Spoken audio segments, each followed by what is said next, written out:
Apri le impostazioni e vai in aggiornamenti e sicurezza. Per sviluppatori e abilita la modalità sviluppatore.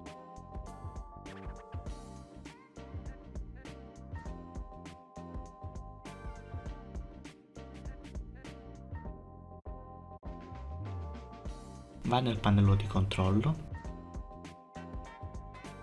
programma e funzionalità, attivazione e disattivazione delle funzionalità di Windows e metti la spunta su sottosistema Windows per Linux.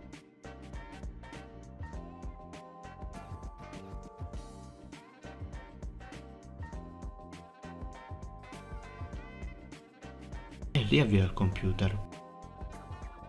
Apri PowerShell come amministratore e digita il seguente comando.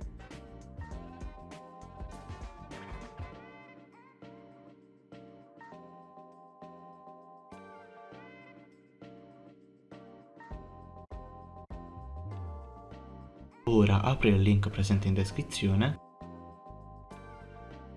scarica il file ed installalo.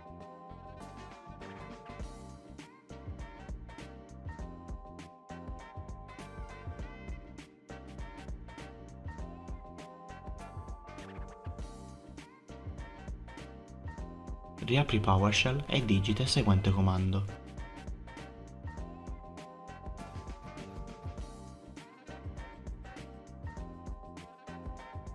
Scarica da Windows Store una delle distribuzioni Linux presenti.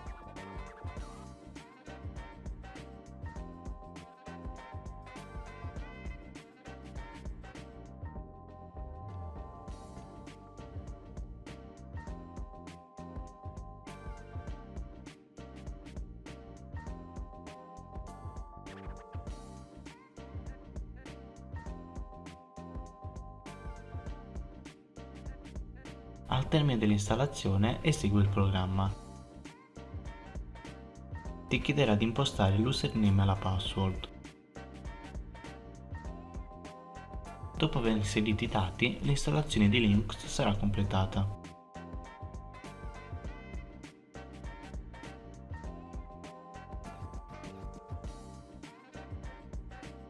Però è importante aggiornare il sistema operativo. Per farlo, digita sul terminale il seguente comando. La prima volta che utilizzerete il comando sudo vi chiederà di inserire la password che avete scelto in precedenza.